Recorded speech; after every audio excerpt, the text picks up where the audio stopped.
भारत के बाएं हाथ में वीटो, संयुक्त राष्ट्र में बदलाव को मिली सहमति। 140 देशों का समर्थन, संयुक्त राष्ट्र में होगा बड़ा बदलाव। संयुक्त राष्ट्र में भारत की बड़ी मीटिंग, इन मुद्दों पर होगी घंटों चर्चा। 140 देशों का समर्थन, बहुत जल्द संयुक्त राष्ट्र में नई घोषणा। रूस ने भी सर पर बांध लिया है कफन, भारत को वीटो दिलाकर ही लेगा दम।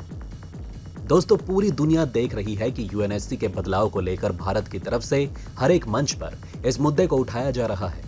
इसके अलावा दूसरे देशों के साथ डिप्लोमेटिक तौर पर बातचीत भी जारी है ताकि दुनिया भर का समर्थन जुटाया जा सके और संयुक्त राष्ट्र में बदलाव लाया जा सके।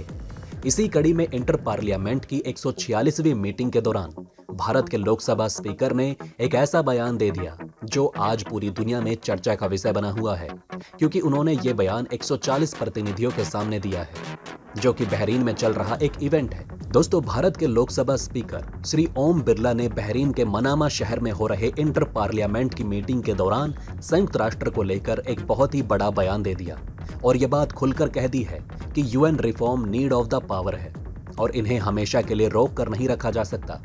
भारत की तरफ से ये बात साफ साफ कह दी गई कि संयुक्त राष्ट्र को रिफॉर्म करना होगा, इसे पावरफुल देश हमेशा के लिए रोक कर नहीं रख सकते।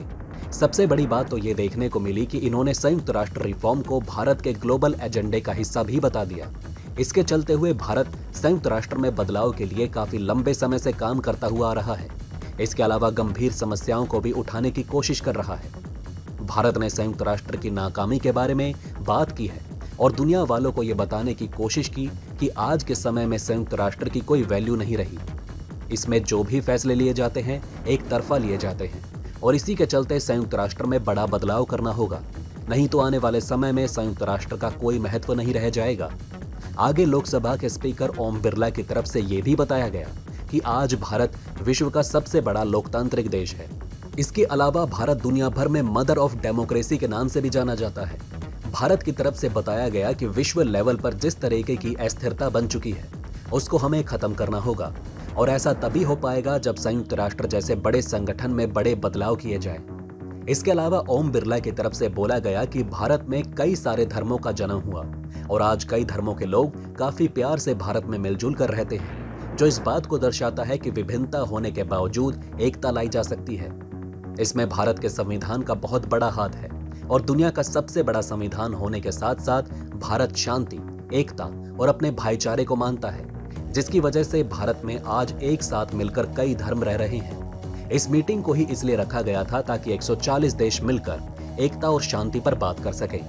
इसी में भारत ने संयुक्त राष्ट्र का मुद्दा उठा लिया और बोला कि अगर हमें ग्लोबल लेवल पर शांति चाहिए तो संयुक्त राष्ट्र में हमें बदलाव करने ही होंगे, नहीं तो इन 5 देशों की मनमानी चलेगी और जैसा स्थायी देश सदस्य चाहेंगे संयुक्त राष्ट्र में वैसा ही फैसला लिया जाएगा। इसलिए हमें संयुक्त राष्ट्र में बदलाव करना होगा। इसी बीच भारत को संयुक्त राष्ट्र में एक बहुत बड़ी भूमिका मिल गई। इसके चलते हुए भारत संयुक्त राष्ट्र में 2 बहुत बड़े इवेंट करने वाला है, जो कि राउंड टेबल मीटिंग के जरिए किए जाएंगे। दुनिया भर की नजरें भारत की इन दोनों मीटिंग के ऊपर टिकी हुई है, क्योंकि बताया जा रहा है कि इस मीटिंग के दौरान कई बड़े मुद्दों को लेकर फैसले किए जा सकते हैं, जिसका प्रभाव हमें हमारी आम जिंदगी पर भी देखने को मिल सकता है। पहली मीटिंग 13 मार्च को यूएन हेडक्वार्टर में कॉन्फ्रेंस रूम में 3 बजे से लेकर 4:15 बजे तक की जाएगी और इसका मेन थीम टेक्नोलॉजी और एजुकेशन के क्षेत्र में महिलाओं के लिए ज्यादा रास्ते पैदा करना होगा, जो स्टैंडर्ड लेवल पर जेंडर इक्विटी को प्रमोट करने में काफी बड़ी भूमिका निभाएगा। इस मीटिंग से भारत ये भी साबित कर देगा कि हम दुनिया के साथ जुड़ चुके हैं और कोई भी बड़े मुद्दे में आंखों से आंखें मिलाकर बात करेंगे। इसके अलावा अगर दूसरी मीटिंग की बात करें तो ये 16 मार्च को की जाएगी, जिसमें टेक्नोलॉजी और स्किल डेवलपमेंट जैसे मुद्दे को लेकर कई बड़े फैसले किए जाएंगे। इस मीटिंग में कुछ ऐसे फैसले लिए जाएंगे जो कि आम व्यक्ति के जीवन को प्रभावित कर सकते हैं और दुनिया में एक अच्छा बदलाव लाने में एक बड़े कदम के तौर पर भी सामने आ सकते हैं। इस चीज से ये तो पूरी दुनिया को समझ में आ रहा है कि भारत इंटरनेशनल लेवल पर अपनी इमेज ग्लोबली एक लीडर के तौर पर विकसित कर रहा है। इसके अलावा हम संयुक्त राष्ट्र में बदलाव को लेकर बिना किसी देश से डरे बोल रहे हैं। वैसे आपको क्या लगता है, क्या संयुक्त राष्ट्र में स्थायी सदस्य इस बात के लिए तैयार हो जाएंगे कि संयुक्त राष्ट्र में बदलाव होना चाहिए या फिर नहीं? इस विषय में आप अपनी क्या राय रखते हैं, नीचे कमेंट में जरूर बताइएगा। दोस्तों, वहीं दूसरी तरफ भारत के सबसे अच्छे दोस्त रूस ने भी वीटो के लिए भारत का साथ देने का फैसला कर लिया। रूस का फैसला इसलिए भी अहम है क्योंकि रूस संयुक्त राष्ट्र का स्थायी सदस्य है। इसलिए रूस का साथ होना भारत के लिए किसी बहुत बड़ी ताकत से कम नहीं। G20 की बैठक में रूस ने सभी को हैरान कर दिया। रूस की तरफ से भारत को वीटो देने की बात कह दी गई और खुला ऐलान कर दिया गया, जिसकी गरज में पश्चिमी देशों को तगड़ा झटका लगा। भारत को वीटो देने के लिए रूस ने यूएन को ललकार दिया। रूस ने यह तक कह दिया कि इसी G20 मीटिंग में भारत के लिए वीटो का फैसला हो जाना चाहिए। इससे अच्छा सुनहरा मौका फिर कब आएगा? रूस ने यूएन को ललकार कर यह पूछ लिया कि आज तक भारत को वीटो पावर क्यों नहीं दी गई? क्या भारत वीटो का हकदार नहीं है? आखिर भारत की तरफ से ऐसा क्या गुनाह कर दिया गया कि भारत को आज तक वीटो पावर नहीं मिली? भारत की तरफ से हमेशा ही दूसरे देशों की मदद की गई है। पूरी दुनिया ये बात बहुत अच्छे से जानती है कि भारत सभी की मदद करने वालों में से है और कभी भी एक तरफा फैसला भारत नहीं करता। भारत के G20 मीटिंग में अब तक किसी ने भी खुलकर भारत को वीटो देने की बात नहीं की थी। फ्रांस, ब्रिटेन, अमेरिका सब चुप थे, लेकिन एक शेर के लिए दूसरे शेर ने आवाज उठा दी है। सबसे पहली बार G20 मीटिंग में रूस ने भारत को वीटो देने की मांग की। रूस की यह मांग बिल्कुल जायज है और अब दुनिया इसे नजरअंदाज नहीं कर सकती।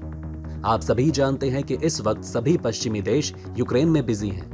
फ्रांस, ब्रिटेन, अमेरिका और जापान चाहते हैं कि यूक्रेन युद्ध को लेकर भारत और रूस को कटघरे में लाया जाए।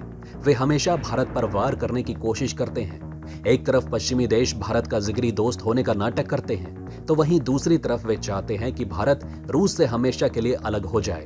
पश्चिमी देशों की तरफ से कभी भी भारत को वीटो देने की बात नहीं की गई और यही वजह है हमें देखने को मिलता रहा है कि पश्चिमी देशों की तरफ से भारत को नुकसान पहुंचाने के लिए कोई ना कोई प्लानिंग की जाती है।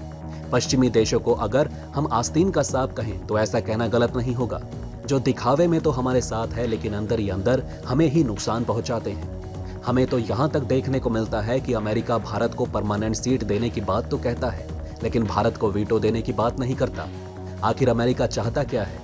अमेरिका ये बात जान चुका है कि अगर वीटो भारत को मिल गया तो भारत की तरफ से हमेशा वही फैसले किए जाएंगे जो सही होगा और इससे अमेरिका की मनमानी चलना पूरे तरीके से बंद हो जाएगा। लेकिन अब भारत शेर वाला जिगरा लेकर आगे बढ़ चुका है और उसका साथ देने के लिए रूस भी खड़ा हो चुका है। अब भारत को वीटो पावर लेने से कोई भी नहीं रोक पाएगा, चाहे वो अमेरिका जैसी सुपर पावर ही क्यों ना हो।